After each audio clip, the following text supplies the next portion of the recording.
안녕하십니까. 한배국제결혼 전문업체 두물머리 조성웅입니다. 오늘 주제는 한국 자식을 망치는 파라리, 대한민국 엄마다를 가지고 이야기해 보도록 하겠습니다. 2022년도쯤에 이제 제가 아는 선배의 지인을 저한테 이제 소개를 해줬어요. 근데 이 친구가 국제결혼에 관심이 있는데 너가 상담을 해주고 이 친구가 국제 결혼을 한다라고 하면 좋은 사람을 소개해 줄 수 있으면 좋겠다 해가지고서는 이제 제가 이제 그 친구의 연락처를 받고 그때 이제 만나가지고 뭐 이런저런 대화를 했었어요. 그래서 자기도 이제 국제 결혼을 하고 싶은데 반대하는 세력이 있다. 그 반대하는 세력이 누구냐 내가 물어보니까 자기 엄마라고 하더라고요. 그리고 자기 형은 그래도 이제 너가 이제 자리도 잡고 나이도 있고 하니까 솔직한 얘기로 한국 여성보다는 외국 여성을 만나서 결혼을 하게 되면 어차피 이세도 봐야 되니까 외국 여성과 결혼하는 것도 나쁘지 않다 이렇게 해서 이제 용기를 좀 줬던 거고, 근데 이제 그 친구의 엄마는 외국 여성에 대해서 되게 선입견이 되게 많았어요. 그래서 내 눈에 흙이 들어오기 전에는 절대 안 된다 그러면서 아들의 발목을 붙잡았다 이 말이죠. 네. 그래서 제가 이제 이 친구하고 이제 상담을 제가 했고, 어떻게 이 맞선이 진행이 되고, 결혼하고, 뭐 서류라든지, 그리고 이제 사전규제라든지, 비자가 나오면은 한국에 들어오는 이런 모든 부분을 제가 이제 다 안내를 해드렸단 말이에요. 그래서 이제 이 친구도 국제결혼에 대해서 긍정적으로 이제 생각을 했기 때문에 결심을 좀 했어요. 국제결혼에 대해서 결심을 했는데, 그래서 이제 제가 이제 이 친구한테도 그 얘기는 했어요. 너네 어머니가 동의를 해야지만이 나중에 신부가 한국에 오더라도 그 신부가 힘들지가 않을 거다. 왜냐면 선입견을 갖고 있는 시어머니라고 하면 이런 상황이 만약에 너에게 다가왔을 때 너가 보호해주고, 그리고 이 부분은 이건 아닙니다 이렇게 이제 어머니한테도 자세하게 또 얘기해 드려야 되고, 그리고 아내도 너가 보호해 줘야 된다. 그래야지만 둘 사이가 좋아진다. 근데 엄마가 잔소리하고 뭐 하고 했을 때 엄마한테 아무 소리 못 한다라고 하게 되면 둘 사이가 나빠지면 나빠지지 좋아질래 좋아질 수가 없다. 그리고 여성도 너를 남자로 생각을 안 하고 마마보이라 생각을 할 수가 있기 때문에 어머니를 잘 설득을 해라 라고 이제 얘기를 하고서 이제 제가 이제 돌려를 보냈단 말이에요. 그리고서 이제 시간이 지나서 이제 연락이 왔어요. 결심했으니까 자네가 하자는 대로 내가 할게. 따라간다. 이렇게 얘기하더라고요. 그래서 어떻게 할 건데 하니까는 뭐 결혼을 하고 애 낳고 잘 살면 나중에 뭐 엄마가 뭐 인정해 주겠지. 그냥 딱 이 생각을 한 거예요. 그래서 제가 그러면은 이 부분에 대해서 확실한 거냐, 남자답게 진행할 거냐 이제 제가 물어봤어요. 그래서 하자는 대로 할 테니까 한번 좋은 사람 소개 좀 해달라고 해서 계약서 작성하고 중도금 일부 받고 해서 이제 진행을 했단 말이에요. 진행을 했는데 이 친구가 그래도 이제 40 초반이지만 이렇게 또 관리도 잘 했고, 그리고 또 샤프하게 또 생겼고 해서 정말 괜찮은 사람을 제가 이제 소개해 줬단 말이에요. 그 친구도 이제 대학교 졸업하고 대학원 다니면서 또 일도 하고 했던 친구이기 때문에 그때 나이가 한 27 정도 됐을 거예요. 27. 이제 유튜브 보면은 이제 맞선 영상에 아마 있을 건데, 그래서 이제 한국말도 어느 정도 되고 하니까 이제 둘이 만나고 데이트하고 하는 데 있어서는 어려움이 없었단 말이에요. 그래서 이제 저는 이 친구하고 이 여성분하고 잘 지내는 줄 알고 한 뭐 일주일 있다가 2주일 있다가 3주일 있다가 한 달 정도 딱 돼가지고 좀 이렇게 여성분한테 연락이 왔어요. 오빠가 잘 안 만나려고 한다. 그리고 연락도 별로 없는 것 같다. 나한테 관심 없는 것 같다. 뭐 이렇게 얘기를 하더라고요. 그래서 제가 이제 그 친구한테도 그랬어요. 너가 아니면 우리한테 연락을 줘야 된다. 왜냐면 맺고 끊는 거를 확실히 해줘야지만이 여성도 남성도 서로 뭐 불편한 마음이 없기 때문에 이제 제가 이제 얘기를 했는데, 이제 이 친구는 이제 갈림길에 서 있는 거예요. 엄마를 선택을 하냐?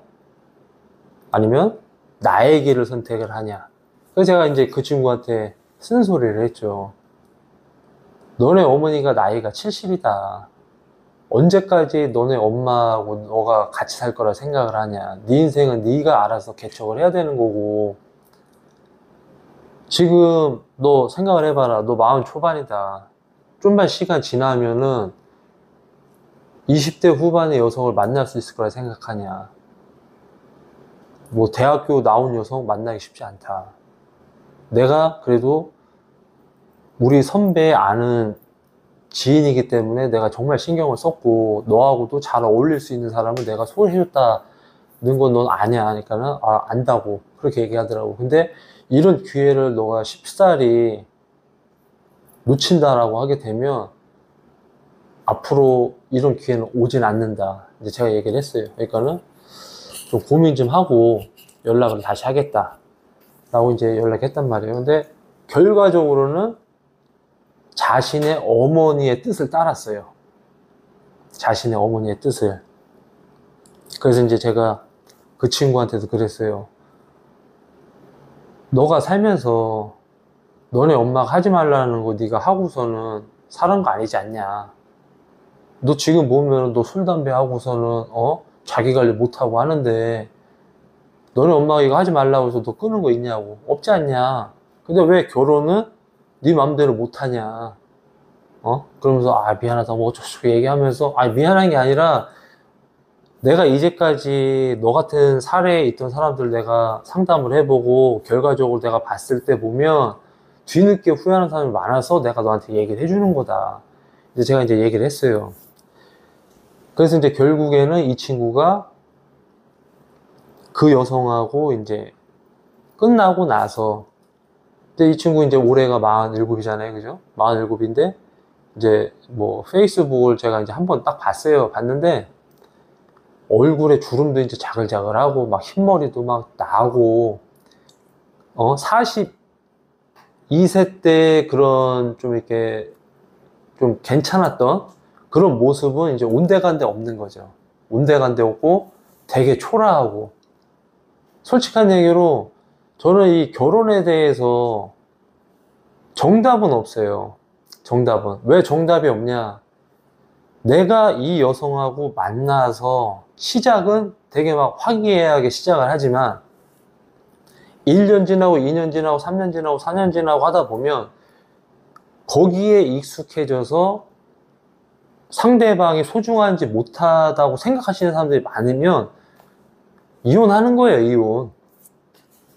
그리고 1년이 지나고 2년이 지나고 계속 부부 생활 하면서도 내 사람, 내 자식을 정말 아껴주고 예뻐해주고 사랑해주고 그리고 내 가정을 돈독하게 만든다라고 하게 되면 아내도 동참을 하는 거고 자식도 동참을 하는 거예요. 그러면은 결혼 생활을 정말 행복하게 할 수가 있다 이 말이죠. 저도 제가 이제 결혼 올해 이제 9년 차인데 지금도 우리 아내하고 자식하고 좋은 관계로 잘 지내고 있다 이 말이죠. 그래서 요즘도 제가 30대, 40대, 50대 대부분 남성들 상담을 하잖아요. 결혼을 하는 데 있어서 부모님의 동의를 얻고 있어요.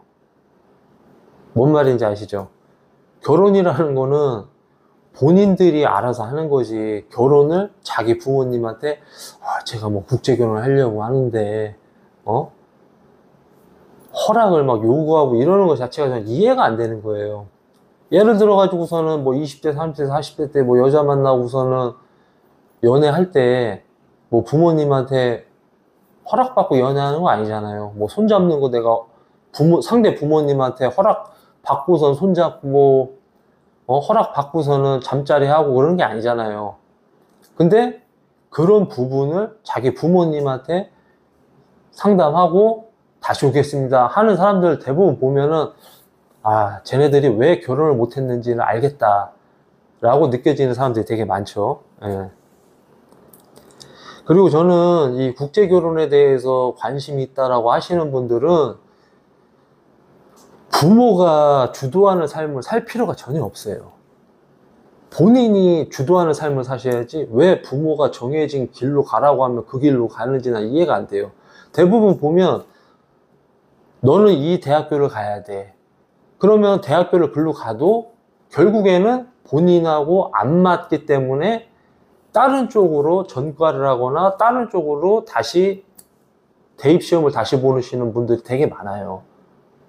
왜? 결국 두 번, 세 번 할 일을 하지 말라는 거지. 본인이 생각해보고, 아, 내가 이 여성이랑 만나보고 정말 괜찮은 사람이구나.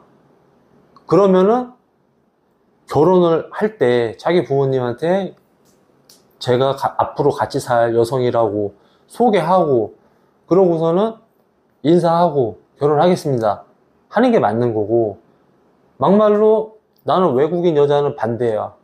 근데 본인이 내 여자를 사랑해. 그러면은 저는 제 와이프하고 살도록 하겠습니다. 등칠 수밖에 없는 거예요. 그런 대립된 관계가 되면 제일 해결하기 쉬운 방법은 부모가 선택한 삶을 왜 살아? 그렇죠? 내 인생은 내가 사는 건데. 그렇기 때문에 저는 정말 이 국제결혼에 대해서 생각이 있고 한 사람들은 그냥 자기가 생각한 대로 생각하고 행동하고 결정하시는 남성분들, 예, 이런 분들이 외국 여성과 뭐 결혼을 하든 한국 여성과 결혼을 해도 잘 이끌어 나가는 거예요. 대부분 뭐 부모가 개입이 됐다, 아니면 제3자가 개입이 됐다 하면은 뭐 일이 딱 터지잖아요. 일 터지면은 무조건 남 탓을 해요. 무조건 남 탓. 엄마 때문에 그랬잖아, 아빠 때문에 그랬잖아. 그런 얘기를 들을 필요가 전혀 없다 이거죠. 아시겠죠? 그래서 우리 나이대 뭐 30대 40대 남성분들 어머님들 내모 보면은 깨어있는 어머님들이 있으면 다행인데 깨어있지 않은 어머니들이 되게 많아요. 60대든 70대든 자식의 발목을 이렇게 잡고 안아주려고 하시는 분들이 되게 많고, 나이가 그렇게 먹었는데도 참견을 하시는 분들이 되게 많아요. 그러면은 솔직한 얘기로 저도 이렇게 스트레스를 받겠죠. 저희 어머니도 처음에 이제 우리가 이제 신부가 한국에 딱 들어왔을 때 하나서부터 열까지를 탐탁치 않게 생각을 했어요. 뭐 이렇게 해라 저렇게 해라, 살려면 이렇게 해야 된다 저렇게 해야 된다. 그래서 이제 제가 이제 선을 딱 그었죠. 우리가 살아가는 거니까는 신경 쓰지 마세요. 그리고 이렇게 신경 쓸 거면은 집에 오지 마세요 라고 저는 이제 선을 딱 걷단 말이에요. 그러면은 저희 어머니도 신경 안 써서 좋은 거고, 저도 이거에 대해서 스트레스 안 받으니까는 서로 좋은 거란 말이죠. 그렇기 때문에 여러분들도 이 국제결혼에 대해서 정말 생각하시는 분들 있으면 남자답게 자기가 주도적으로 나가세요. 네. 남자다운 사람을 좋아하지 이쪽 저쪽에 막 휘둘리는 사람을 좋아하지 않아요. 이거는 제가 경험상 제가 말씀을 드리는 거예요. 그리고 이제까지 뭐 국제결혼을 제가 진행을 하고 상담을 하고 했던 남성분들의 그런 데이터를 기반으로 해서 제가 안내를 해드린 거기 때문에 이 부분을 좀 숙지하고 계시면 어느 정도는 도움이 될 겁니다. 네, 또 이렇게 제 영상을 또 시청을 해주셔서 진심으로 감사합니다. 구독과 좋아요는 좋은 영상을 제작하는 데 큰 힘이 됩니다. 감사합니다.